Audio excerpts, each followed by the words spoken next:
During the deadliest snowstorm of the year, a lone cowboy found a frozen girl buried under the ice.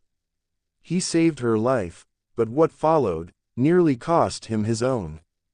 The blizzard's secret. The storm came without mercy. It howled across the Wyoming plains like a living thing, wild, furious, and unforgiving. Snow whipped through the air in blinding sheets, swallowing everything in its path. Trees bent under its force, and even the mountains seemed to disappear behind the white chaos. Elias Boone had seen storms before, but nothing like this. Inside his small wooden cabin, tucked deep in the pines, he stood by the frost-covered window, watching the storm rage. The fire crackled behind him, its warmth barely pushing back the creeping cold that seeped through the logs. He didn't like what he felt. Something was wrong. Elias wasn't a man who believed in signs or spirits, but years of living alone in the wilderness had sharpened something inside him, an instinct that whispered when danger was near. And tonight, it was screaming. He grabbed his coat, thick and worn, and reached for his rifle. After a moment's hesitation, he pulled on his gloves and stepped outside. The wind hit him like a wall.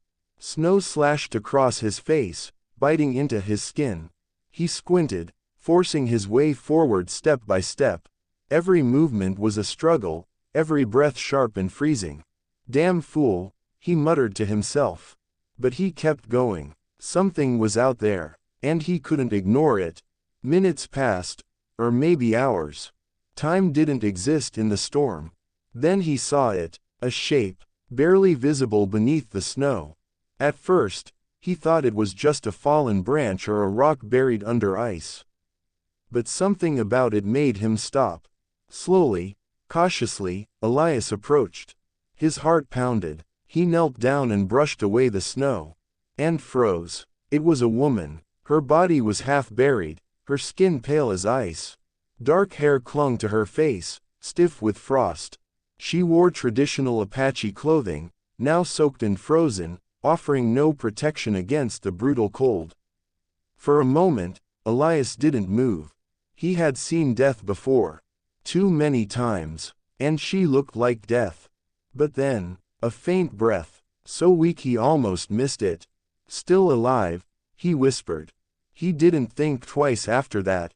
Slipping his rifle onto his back, he carefully lifted her into his arms. She was light, too light. Her body was stiff, her skin freezing even through his gloves. "Stay with me," he said, though he didn't know why. The wind roared louder, as if angry he had taken something from it. Elias turned and began the long walk back to the cabin. Each step felt heavier than the last. The storm fought him, dragging at his legs, stealing his breath. More than once, he nearly fell. But he tightened his grip on her and kept going. He wasn't leaving her out there. Not like this. Not alone. When he finally reached the cabin, he kicked the door open and stumbled inside, collapsing to one knee. The warmth hit him immediately, but it wasn't enough. Not for her. He quickly laid her near the fire, his movements urgent but careful. Snow melted off her clothes, soaking into the wooden floor. Come on, he muttered. He removed his gloves and checked her pulse. Faint, too faint. Elias moved fast. He grabbed blankets, piling them over her. Then he hesitated, just for a second, before beginning to remove her frozen outer clothing. It was the only way. Her survival depended on it. Once she was wrapped tightly in dry blankets, he added more wood to the fire, building it higher until the flames roared. Still, she didn't move. Didn't react. Didn't wake. He sat beside her, watching. Waiting. The storm outside continued its violent song, rattling the cabin walls, but inside, there was only the crackle of fire and the slow, fragile sound of her breathing. Elias leaned back against the wall, exhaustion finally catching him. "Who are you?" he murmured. No answer came, only silence. Hours passed. The storm began to weaken, its fury fading into a low, distant wind. Inside the cabin, the fire burned steady. And for the first time, the woman moved, just slightly, a faint twitch of her fingers beneath the blanket. Elias noticed immediately. He leaned forward, his eyes sharp. "Hey, can you hear me?" Her lips parted, but no words came. Her breathing grew uneven. Then, slowly, her eyes opened, dark, confused, afraid. She looked around, disoriented, her gaze landing on Elias. For a moment, neither of them spoke. Two strangers, two worlds colliding in silence. Then suddenly, she gasped and tried to sit up. Elias quickly raised his hands, stepping back slightly. "Easy," he said calmly. "You're safe." But she didn't understand. Her eyes filled with panic. Her breathing quickened, and in that moment, Elias realized something important. This wasn't just about survival anymore. This was about trust. And trust, in the Wild West, was harder to earn than life itself. Eyes of fire and silence. The moment she woke, fear took over. Her body tensed beneath the blankets, and before Elias could react, she pushed herself up despite the weakness that clearly gripped her. A sharp breath escaped her lips as pain shot through her limbs, but she ignored it. Her eyes locked onto him. Wild, alert, ready to fight. Elias slowly stepped back, raising both hands to show he meant no harm. "It's all right," he said softly. "You're safe here." But the words meant nothing to her. She didn't understand him. Her gaze darted around the cabin, the fire, the walls, the door, as if searching for escape. When her eyes returned to Elias, there was no gratitude in them. Only suspicion, and something deeper, hatred. She tried to stand. Her legs failed instantly. With a small cry, she collapsed back onto the bed, her breath coming in sharp gasps. Elias instinctively moved forward to help. But she reacted fast. Too fast for someone so weak. Her hand shot out, grabbing a nearby object, a small iron tool from the bedside table. She held it up, her hand trembling, but her intent was clear. "Stay back." Elias froze. For a second, neither of them moved. The fire crackled between them, casting long shadows across the cabin walls. "I'm not going to hurt you," he said again, slower this time, as if tone alone could bridge the gap between them. Her grip tightened on the tool. She didn't believe him. Why would she? To her, he was just another white man in a land that had taken everything from her people. Elias let out a slow breath. He nodded slightly, understanding more than he let on. "All right," he murmured. "I'll keep my distance." He took another step back, then another, until he reached the far side of the cabin. Slowly, he sat down on a wooden chair, never taking his eyes off her, but making sure his posture stayed calm, non-threatening. After a moment, he gently pushed a cup of water across the table toward her. "Drink," he said quietly. She didn't move. Her eyes flicked from him, to the cup, and back again.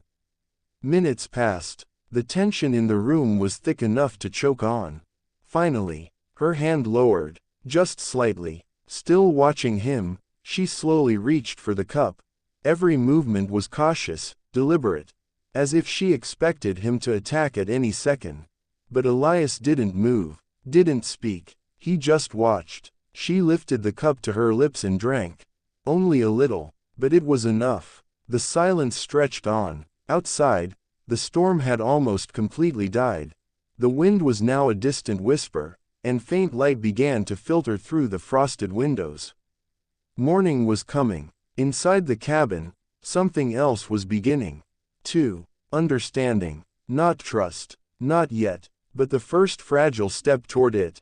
Elias stood slowly. Her body tensed again. "I'm just getting more wood," he said, gesturing toward the door. Of course, she didn't understand the words, but she understood the movement. He pointed to the fire, then to the door, then stepped away. Carefully, when he reached the door, he paused and looked back at her. She was still watching him. Still wary. Still ready. He gave a small nod, more to himself than to her, and stepped outside. The cold hit him again, but it was nothing compared to the storm from the night before. The world had changed. Everything was covered in a thick, untouched blanket of snow. The sky was pale, quiet, almost peaceful. Elias gathered wood quickly, his mind racing. "She's Apache," he muttered under his breath. That alone could mean trouble.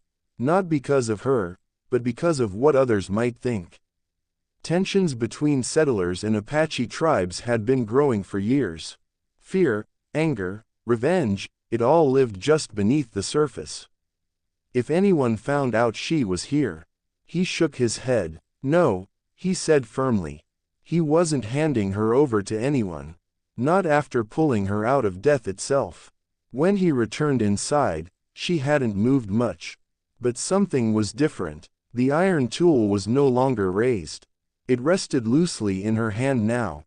Still there. Still a warning, but not as sharp. Elias quietly placed the wood near the fire and began feeding the flames again. This time, she watched him differently.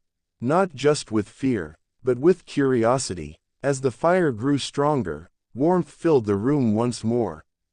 Elias reached into a small pot hanging near the flames and poured some broth into a wooden bowl. The smell filled the cabin, rich, simple, comforting. He placed it on the table between them, then stepped back. "Food," he said gently. She hesitated. Her eyes studied his face carefully now, as if trying to understand him beyond his appearance. Who was this man? Why had he saved her? What did he want? Slowly, she lowered the iron tool completely. It slipped from her fingers and landed softly on the blanket. Elias noticed, but didn't react. Didn't push. Didn't rush. She reached for the bowl. Her hands were still weak, but steadier than before. She took a small sip. Then another. And another. The warmth seemed to bring her back to life, little by little. Elias allowed himself to relax, just a fraction. It wasn't much, but it was something. Progress. After a while, she looked up at him again. Their eyes met. This time, there was still caution, still distance, but no longer pure fear. She said something then, soft, weak, in her own language. Elias didn't understand a word. But her tone, it wasn't a threat, it was a question. He shook his head slightly. "I don't understand," he admitted. A pause. Then, placing a hand on his chest, he said, "Elias." He kept his hand there. "Elias." She watched him carefully. Then, after a moment, she placed her own hand lightly against her chest. And spoke. "Dakota." The name hung in the air between them. A bridge. Small. Fragile. But real. Elias nodded once. "Dakota." For the first time, the silence between them didn't feel so heavy. But outside, far beyond the trees, something moved across the snow. Tracks. Fresh. And heading straight toward the cabin. Tracks in the snow. The peace didn't last long. Elias noticed it first. A flicker of movement outside the window, barely there, but enough to set his instincts on edge. He turned his head slightly, eyes narrowing as he listened. At first, nothing. Then, the faint crunch of snow. Not the wind, not falling branches. Footsteps. Dakota saw the change in him immediately. His body stiffened, his gaze shifted, his breathing slowed, controlled. Danger. She understood that without needing words. Her hand instinctively tightened around the blanket, her eyes darting toward the door. Elias moved quietly to the window, just enough to peer through the frost-covered glass. And what he saw made his jaw tighten. 3 riders, maybe 4. Their horses moved slowly through the snow, heads low, breaths visible in the cold air. The men sat tall in their saddles, rifles slung across their backs. Not travelers. Not lost. They were searching. Elias stepped back from the window. His mind raced. "They're tracking," he muttered under his breath. "Dakota." It had to be. He turned toward her. She was already watching him. Waiting. Her eyes asked the question before he could even think of how to answer it. Are they coming for me? Elias didn't lie. He gave a small, firm nod. Yes, he said quietly. She didn't understand the word, but she understood the truth. Fear returned to her face, sharp and immediate. She tried to push herself up again, ignoring the pain, ignoring her weakness. She couldn't stay. She knew what would happen if they found her. Elias crossed the room quickly. No, he said, holding a hand out, not touching her, but stopping her. You can't go out there. You won't make it. She shook her head, breathing hard, trying to stand anyway. Her legs buckled again. She fell, but this time, Elias caught her. For a moment, everything froze. Her body tensed in his arms. His grip was firm, but careful. Not forceful, not threatening, just steady. Their eyes met, closer than before, closer than either of them expected. She searched his face again. Not for words, for truth. Elias spoke softly. They'll kill you. Even though she couldn't understand the language, she understood the meaning. It was written in his eyes. Slowly, her resistance faded. Not completely, but enough. She stopped struggling. Elias gently helped her back onto the bed, pulling the blankets around her again. The footsteps outside grew louder. Closer. Time was running out. Elias turned away and moved quickly around the cabin. He grabbed a spare coat, a hat, anything that might hide her identity. Then he stopped, thought, no, that wouldn't be enough. His gaze shifted to the back corner of the cabin. A trapdoor, half hidden beneath a rug. He hadn't used it in years. Didn't even like thinking about it. But now, it might be the only chance. He pulled the rug aside and lifted the wooden hatch. A dark space beneath the floor revealed itself. Cold, tight, hidden. Dakota watched him carefully, uncertain, suspicious again. Elias gestured toward the opening. Hide, he said firmly. She didn't move. Her eyes flicked between him and the dark space below. Why should she trust him? Why go into a place she couldn't see, couldn't escape from easily? The sound of horses stopping outside broke the moment. Voices followed. Men. Close. Too close. Elias looked back at her, urgency now clear on his face. If they find you, he said, shaking his head. No need to finish. Something shifted in Dakota then. Maybe it was instinct. Maybe it was the memory of the storm, and the man who carried her through it. Or maybe, it was the way he looked at her. Not as an enemy, not as something to fear, but as someone worth saving. Slowly, she nodded. Just once. Elias moved quickly, helping her to her feet again. She winced but stayed upright this time, leaning on him slightly. Together, they moved toward the trapdoor. Every step felt louder than it should. Every breath too sharp. The voices outside grew clearer. Tracks led here. Check the cabin. Elias lowered her carefully into the hidden space. She disappeared into the darkness below, her eyes still locked on his until the last moment. Then, he closed the hatch, covered it, just as a heavy knock slammed against the door. Boom. Open. Up. Elias took a steady breath. Then another. His face hardened. The quiet, solitary man was gone. In his place stood someone else. Someone ready. The knock came again, harder this time. We know you're in there. Elias walked to the door slowly. Deliberately. He opened it just enough to reveal himself. 3 men stood outside, armed, cold, suspicious. One of them stepped forward. Tall, scar across his cheek, eyes like stone. You alone out here? He asked. Elias didn't hesitate. Been alone all winter. The man studied him, then glanced past him, into the cabin. Mind if we take a look? A pause. Just long enough to matter. Elias leaned slightly against the doorframe, blocking the entrance. Yeah, he said calmly. I do. Silence fell between them, heavy. Dangerous. The man's eyes narrowed. Behind him, one of the others shifted his rifle.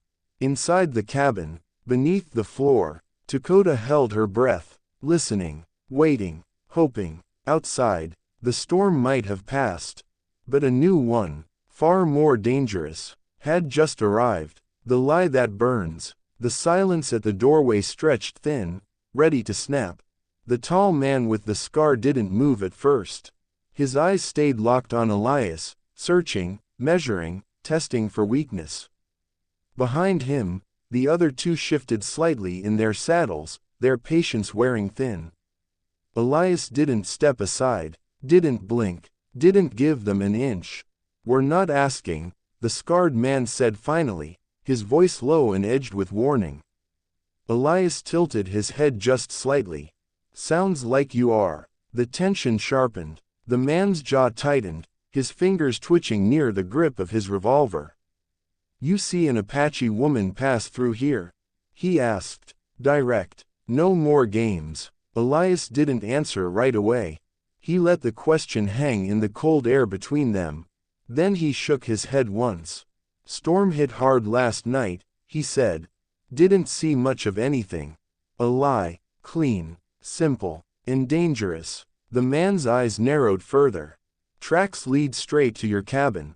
Elias shrugged faintly. "Tracks lead everywhere in a storm." Behind him, the fire crackled softly, the only sound inside the cabin. Beneath the floorboards, Dakota heard every word, every heartbeat, every lie. Outside, the scarred man took a slow step forward. Close enough now that Elias could see the frost clinging to his beard, the cold calculation in his eyes. "You mind if we warm up a bit?" he asked. But there was no warmth in the question. Elias shifted his stance, still blocking the doorway. "You can warm up outside," he replied evenly. That did it. The man smirked, but it wasn't friendly. "Funny," he said. "You don't strike me as the type who turns away company." "I don't," Elias said. A beat. Just the wrong kind. For a second, it looked like the man might draw. The air tightened, heavy with the weight of what could happen next. One wrong move, one bad decision, and it would all end right here. Then, a voice from behind the scarred man broke the moment. "Boss, we got more tracks." The man didn't take his eyes off Elias. "Where?" "Heading east." Could be hers. A flicker of hesitation crossed his face. Just for a second. Then it was gone. He stepped back, slowly, but his gaze never left Elias. "If you're lying," he said quietly, "we'll be back." Elias didn't respond. Didn't need to. The men turned their horses. Snow crunched beneath hooves as they rode off, disappearing slowly into the pale morning light. Elias stood there for a long moment after they were gone. Listening, waiting, making sure. Only when the sound of hooves had completely faded did he close the door. Lock it, and finally, exhale. Inside, the cabin felt different now. Not safe, not quiet, but charged, like something had shifted that couldn't be undone. Elias walked slowly to the center of the room, then knelt, pulled back the rug, lifted the trapdoor. Darkness stared back at him. For a moment, nothing moved. Then, Dakota's eyes appeared from the shadows. Still wide, still alert, but alive. "It's all right," Elias said softly. "They're gone." She didn't move immediately. Didn't trust it. Didn't trust him. Not completely. But after a moment, she reached up. Elias offered his hand. She hesitated, then took it. Her grip was weak, but steady. He helped her climb out slowly, carefully guiding her back onto the bed. She winced again, her strength clearly not fully returned. For a while, neither of them spoke. The silence returned, but it wasn't the same as before. Now it carried something else. Something heavier. Dakota looked at him, longer this time, deeper. Her eyes searched his face, not with fear now, but with something closer to understanding. She had heard the lie. She had understood enough. He had protected her, at risk to himself. Slowly, She placed her hand over her chest again. "Dakota," she said softly. Elias gave a small nod. "I know." Then, after a pause, he added, "They were looking for you." She didn't understand the words, but she understood the truth. Her gaze dropped for a moment. Pain flickered across her face. Not physical, something deeper. Memories, loss, running. Then she looked back up. This time, something had changed. The distance between them had narrowed. Just a little. She pointed to him. "Elias," she said carefully. A faint smile touched his face. "Yeah." The fire crackled between them again. But now it felt warmer. Not just in the air, but in the space they shared. Outside, the snow continued to fall softly, covering tracks, erasing paths, hiding truths. But Elias knew better. Men like those didn't give up easily. They would return, sooner or later. And when they did, a choice would have to be made. Not just about survival, but about loyalty, about sides, about a line that, once crossed, could never be uncrossed. Elias looked at Dakota. She met his gaze. No words, no need. The storm outside was over. But the real story had only just begun. Shadows of the past. The cabin felt quieter than ever. Not the kind of quiet that brought peace, but the kind that carried weight. The kind that pressed down on the chest and made every thought louder.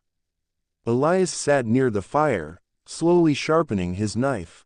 The rhythmic scrape of steel against stone filled the room, steady and controlled. Across from him, Dakota watched. Not with fear anymore, but with caution, and something new. Curiosity. Days passed. The storm had cleared completely, leaving behind a frozen world that glittered under pale sunlight. Snow stretched endlessly across the land, untouched except for the faint traces of animals, and the tracks that had already begun to fade. Inside the cabin, a fragile routine had begun to form. Elias spoke little. Dakota understood even less, but somehow, they managed. He showed her how to drink the broth without burning herself. She showed him, through gestures, how to bind herbs from a small pouch she had kept hidden in her clothing. At first, he hadn't noticed it, but when she finally revealed it, carefully, almost defensively, he realized it meant something important. Medicine, tradition, a piece of her world. That night, she treated her own wounds. Bruises along her arms, a deep scrape along her side, frostbite that had begun to darken the tips of her fingers. Elias watched from a distance, respecting the boundary. "Learning hurts," he asked quietly at one point. She didn't understand the word, but she understood the question. She gave a small nod. Elias hesitated, then stood, moving slowly toward a shelf. He pulled down a small cloth-wrapped bundle and returned, placing it gently beside her. Inside, clean bandages, salve. She looked at it, then at him. Surprised. "Help," he said simply, pointing. For a moment, she didn't move. Then slowly, she accepted. Their hands brushed briefly as she took the cloth. It was the first time she hadn't pulled away. Something shifted again, small, but real. Later that night, as the fire burned low, Dakota sat quietly, staring into the flames. Elias leaned back against the wall, his hat tilted low over his eyes. The silence stretched between them, until she spoke. Her voice was soft, careful, but stronger than before. She pointed to herself. "Dakota," she said. Then she made a motion with her hands, like people walking together.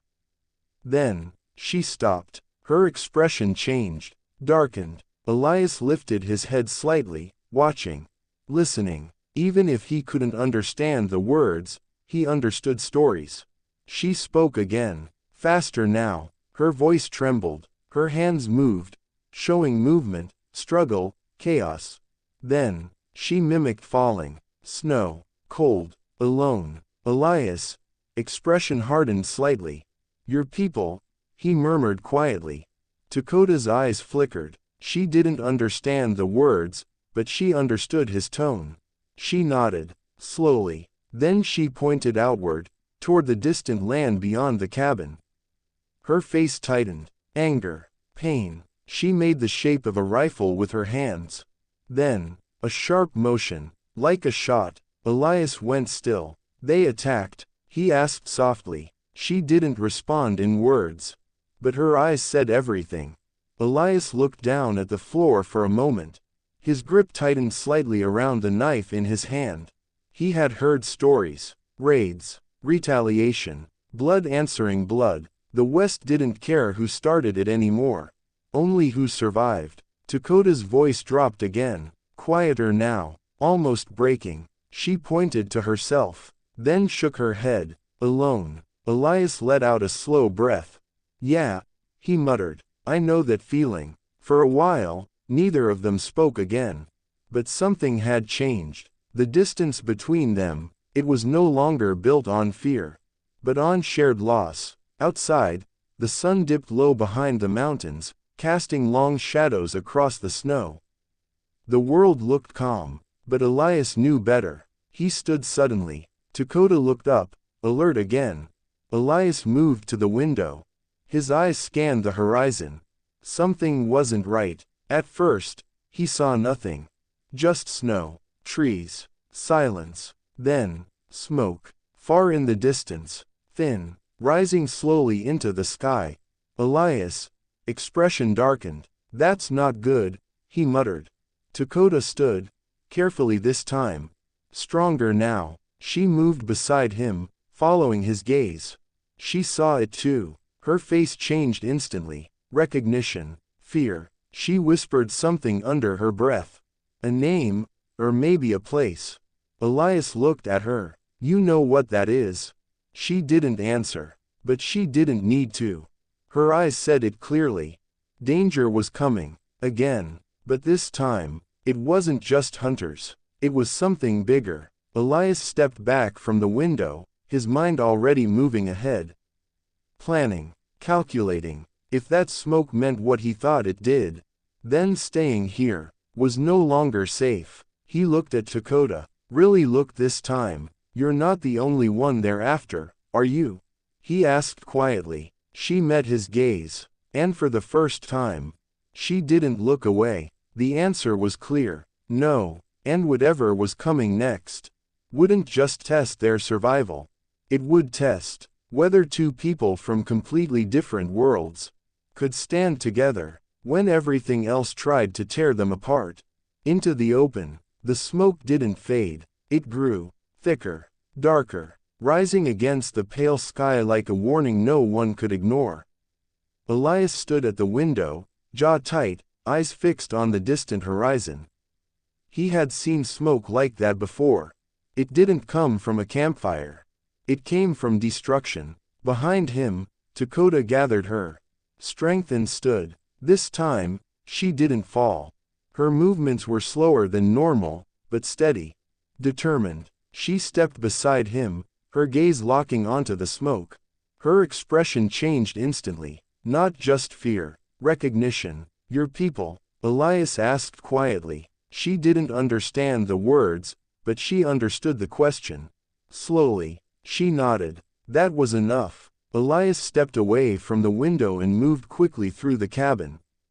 His pace had changed. No hesitation now, only action. He grabbed his rifle, checked the chamber, and slung it over his shoulder.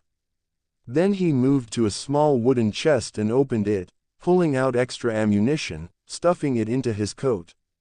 Dakota watched him carefully, reading his movements, understanding the urgency. He turned to her. We can't stay here, he said firmly. She stepped closer, pointed toward the smoke, then to herself. Elias frowned slightly. You want to go there? Her answer was immediate, a sharp nod. Elias let out a slow breath. That's a bad idea, but even as he said it, he knew. It didn't matter. Whatever was out there, it was hers, her people, her past, maybe the only family she had left. And she wasn't going to turn away from it. Elias looked down for a moment. thinking, calculating, weighing risk against something else. Then he looked back at her. "All right," he said quietly. "We go together." She didn't understand the words, but she understood the choice. Something in her eyes shifted again. Not just trust, respect. Elias moved to a rack near the door and pulled down an extra coat, thick, worn, but warm.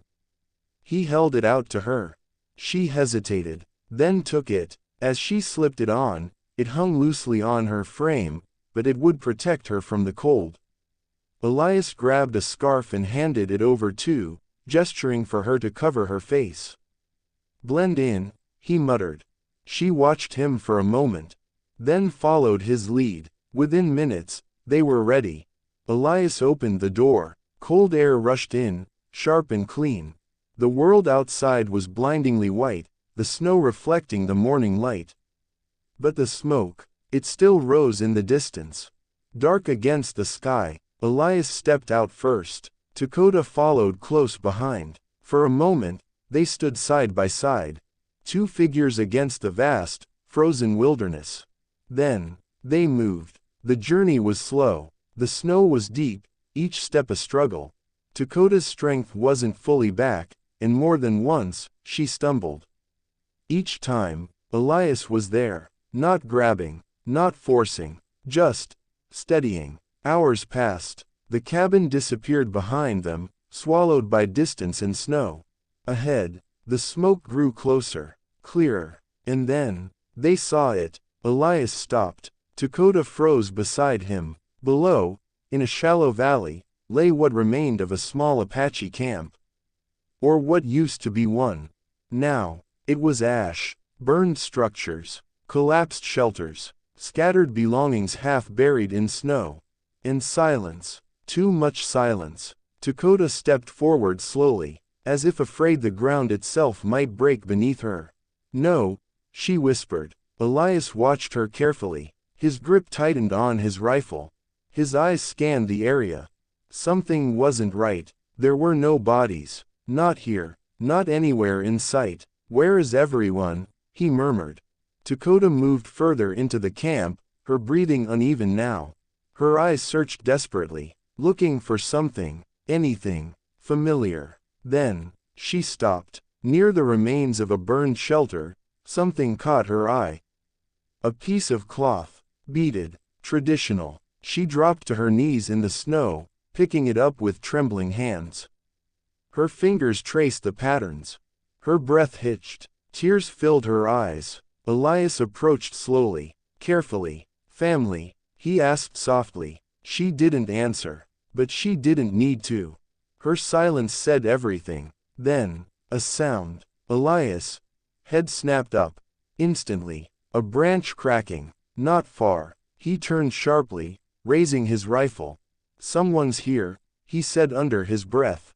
Dakota stood quickly, wiping her tears, her expression shifting from grief to alert, to ready. The silence broke again. Footsteps, multiple, surrounding them. Elias' voice dropped low. "We're not alone." From between the trees, figures began to emerge. Not soldiers, not the men from before. Apache warriors, armed, silent, watching. Dakota froze. Her eyes widened. One of the warriors stepped forward. Older, strong. His presence alone carried authority. His gaze moved from Dakota to Elias, and in that moment, everything hung in balance. Friend or enemy, trust or blood. Elias slowly lowered his rifle. Not in surrender, but in respect. Dakota took a step forward, her voice shaking, but strong enough to be heard. She spoke to them, fast, urgent. The warriors listened, but their eyes never left Elias. The past had caught up with them. And now, the real test was about to begin. Where fire becomes family. The air stood still. Even the wind seemed to hold its breath. Elias didn't move, didn't reach for his rifle, didn't speak. He knew this moment didn't belong to him. Dakota stepped forward, her voice trembling, but strong. She spoke quickly to the warriors, her words flowing like a river breaking through a dam. Her hands moved as she spoke, pointing back toward the mountains, then to Elias, then to the storm. Telling them everything: the attack, the escape, the snow, and the man who saved her. The warriors listened in silence, their faces unreadable, their eyes sharp. The older man, the one who had stepped forward, watched her closely. Then slowly, he turned his gaze to Elias. For a long moment, neither man spoke. Two worlds, two histories, standing face to face. Elias kept his posture calm, open, but ready, not for a fight, but for whatever came next. The older warrior stepped closer. Snow crunched beneath his boots. His presence was heavy, commanding. He said something to Dakota, his voice low, measured. Dakota nodded, then turned to Elias. For a second, she hesitated, as if unsure how to bridge the distance between their languages one last time. Then, she placed her hand over her chest. "Dakota," she said softly. Elias gave a small nod. "I know." She stepped closer, then gently took his hand, the same way she had when he pulled her from the darkness beneath the cabin. And this time, there was no hesitation. She turned back to the warriors and spoke again. Slower now, clearer. Then, she pointed to Elias. Silence followed, heavy, final. The older warrior stepped forward again.